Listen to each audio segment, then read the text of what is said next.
0.1। ठीक है, सिर्फ यूनिटरी मेथड लगाया हमने, 392 डिवाइडेड बाई 1000 टू 1 और इंटू 100 इंटू 0.1। ये आ गया हमारे पास में सॉल्व करके यहाँ पर बच्चों 3.92 ग्राम, यानी 3.92 ग्राम को 100 ml में डिजोल्व करेंगे अगर, तो ये 0.1 मोलर मोहर सॉल्ट सॉल्यूशन हमारे पास में यहाँ पर बन जाएगा। इसका मतलब ये वाला जो है अमाउंट आपको यहाँ पर मेजर करना है। ठीक है, ये अमाउंट मेजर करके फिर आपको यहाँ पर सॉल्यूशन बनाना है। क्लियर, ये समझ में आ गया इतना? ठीक है, अभी हमें आगे करना क्या है, हमें यहाँ पर KMnO4 सॉल्यूशन को ब्यूरेट में लेना है, क्योंकि हमें इसकी मोलैरिटी और स्ट्रेंथ यहाँ पर निकालनी। कलर्ड सॉल्यूशन है और सेल्फ इंडिकेटर है। ठीक है, खुद ही इंडिकेटर, कलर्ड सॉल्यूशन जो है वो सेल्फ इंडिकेटर होते हैं, यहाँ पर इंडिकेटर यूज करने की जरूरत नहीं होती हमारे पास में। तो हमने सबसे पहले तो यहाँ पर खुद ही जो सॉल्यूशन बनाया है 0.1 मोलर मोहर सॉल्ट सॉल्यूशन, ठीक है, उसके अंदर हम यहाँ पर ऐड करेंगे बच्चों कुछ वाइवा का क्वेश्चन देखो यहाँ पर आएगा कि हम यहाँ पर H2SO4, ठीक है, 1 test tube of H2SO4, 1 test tube of H2SO4 dilute H2SO4। ठीक है, किस में ऐड करना है? जो हमने मोहर सॉल्ट सॉल्यूशन लिया है, मोहर salt solution in conical flask, जिसमें हम अपनी टाइट्रेशन करेंगे। ठीक है, तो अब हमने ये यहाँ पर वाइवा के क्वेश्चन देखो जो बन रहे हैं, हम यहाँ पर वाइवा के क्वेश्चन देखते हैं बच्चों। ठीक है, कि हमने यहाँ पर डाइल्यूट H2SO4 जो है वो क्यों ऐड किया है। तो इसके अंदर सबसे पहले तो हमने यहाँ पर एसिडिक मीडियम प्रोवाइड किया है। ठीक है, हमने यहाँ पर एसिडिक मीडियम प्रोवाइड किया है। तो सबसे पहला जो रीजन है हमारे पास में, स्ट्रॉन्ग एसिडिक मीडियम, ये हम क्वेश्चन कर रहे हैं वाइवा के। वाइवा का क्वेश्चन साथ में बता रही हूँ मैं आपको, वाइवा वॉइस क्वेश्चन। ठीक है, तो स्ट्रॉन्ग एसिडिक मीडियम प्रोवाइड करने के लिए हमने यहाँ पर डाइल्यूट H2SO4 ऐड किया। ये पूछ सकता है आपसे एग्जामिनर कि हमने डाइल्यूट H2SO4 यहाँ पर क्यों ऐड किया। ठीक है, क्योंकि हमने यहाँ पर स्ट्रॉन्ग एसिडिक मीडियम ऐड किया है, जो कि क्या करेगा यहाँ पर बच्चों, ये यहाँ पर सबसे पहले तो ऑक्सीडाइजिंग पावर KMnO4 की इंक्रीज करेगा।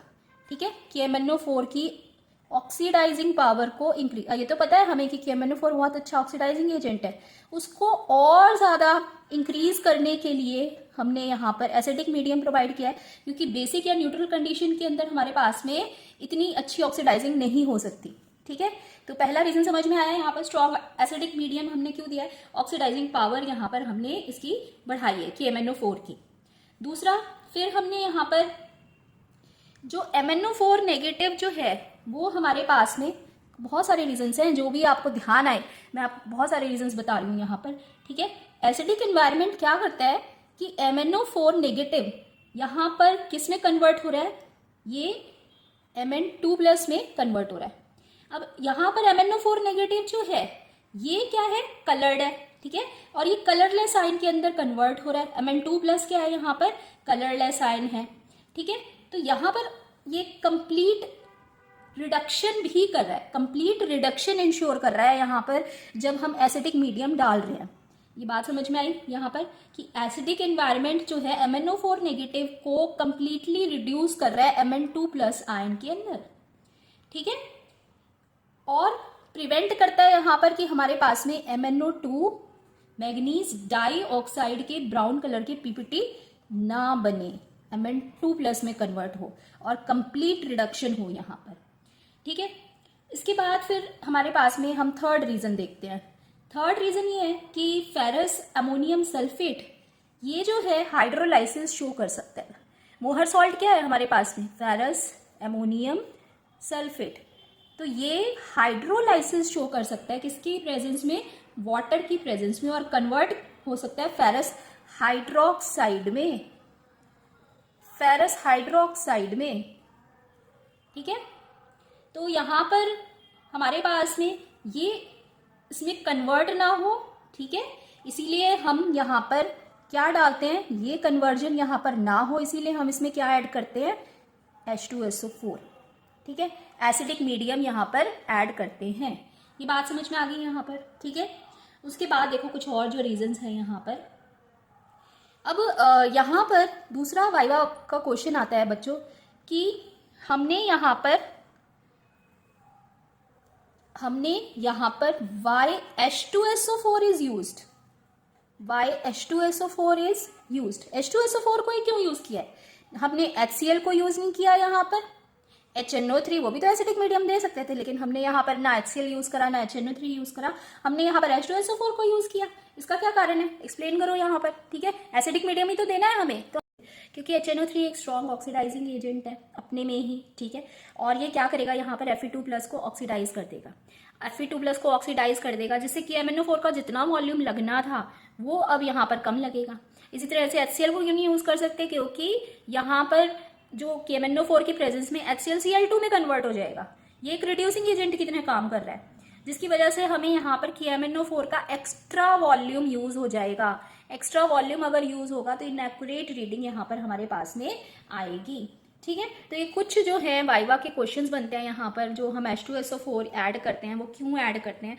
ठीक है, तो हमने यहाँ पर जो है सॉल्यूशन बना लिया है बच्चों 3.92 ग्राम वे करा मोहर सॉल्ट, और उसको हमने यहाँ पर 100 ml ऑफ सॉल्यूशन के अंदर 0.1 मोलर मोहर सॉल्ट सॉल्यूशन की प्रिपरेशन कर ली है। और वाइवा का क्वेश्चन बनता है यहाँ पर, सेकेंड क्वेश्चन मैं आपको बताऊँ अगर, तो वो ये है कि हम यहाँ पर कौन सा मेनिस्कस देखते हैं। KMnO4 एक सेल्फ इंडिकेटर है, यहाँ पर इंडिकेटर नहीं ऐड कर रहे क्योंकि KMnO4 एक खुद ही कलर्ड सॉल्यूशन है। तो हम टाइट्रेशन फ्लास्क के अंदर कौन सा मेनिस्कस देखेंगे? टाइट्रेशन फ्लास्क में टाइट्रेशन ब्यूरेट में। तो हम यहाँ पर टाइट्रेशन की ब्यूरेट के अंदर अपर या लोअर कौन सा मेनिस्कस देखेंगे? अपर मेनिस्कस देखेंगे। ठीक है, कलर्ड सॉल्यूशन के केस में अपर मेनिस्कस देखते हैं, क्योंकि लोअर जो मेनिस्कस होता है वो हमारे पास में क्लियर दिखाई नहीं देता। ठीक है, तो इस वजह से हम यहाँ पर अपर मेनिस्कस देखेंगे। तो एक वाइवा का क्वेश्चन यहाँ पर ये भी बनता है। अब इसके बाद यहाँ पर हम कुछ कैलकुलेशंस स्टार्ट करते हैं। ऑब्जर्वेशन हमारे पास में ऑब्जर्वेशन टेबल बनाएंगे, दो कॉन्कॉर्डेंट रीडिंग्स, जो दो सेम रीडिंग्स आ रही हैं उसको लेकर हम यहाँ पर कैलकुलेशन स्टार्ट। अब देखते हैं बच्चों हम यहाँ पर कैलकुलेशन पार्ट। ठीक है, कैलकुलेशंस हम कैसे करेंगे यहाँ पर। तो कैलकुलेशंस जो हैं करने के लिए हमारे पास में हमने यहाँ पर फॉर्मूला लगाना है। क्या देखो, हमने पढ़ा था मोलैरिटी इक्वेशन। ठीक है, मोलैरिटी इक्वेशन M1 KMnO4 के लिए ली है हमने। ठीक है, इनटू V1, ये भी KMnO4 के लिए ली है, और उसके बाद हमने यहाँ पर डिवाइड किया M2 मोहर सॉल्ट के लिए, मोहर सॉल्ट, और इनटू V2 ये है हमारे पास में मोहर सॉल्ट। ठीक है, अभी हमारे पास में यहाँ पर हम यहाँ पर अगर इक्वेशन देखें बच्चों, तो हमने यहाँ पर देखा था कि 1 MnO4 negative 1 mole of KMnO4 यहाँ पर 5 मोल्स ऑफ Fe2+ को बैलेंस कर रहा है। समझ रहे हो? तो हमने यही वैल्यू जो है यहाँ पर भी लगानी है कि हमारे पास में ये किसके बराबर हो गया, 1 के, और ये मोहर सॉल्ट 5 के, ये एक दूसरे को इसी तरह से बैलेंस करें। इनकी रेशो ले ली हमने यहाँ पर। ठीक है, अब हमारे पास में यहाँ पर अगर हम M1 की वैल्यू निकालेंगे तो M1 की वैल्यू हमारे पास में क्या हो जाएगी, 1/5। 1/5 देखो, M1 की वैल्यू हमें यहाँ पर निकालनी है, बाकी सारी हम इधर ले गए। तो 1/5 into M2 into V2 bye V1। ठीक है, समझ गए? तो अब हमारे पास में यहाँ पर इन वैल्यूज को पुट कर दो।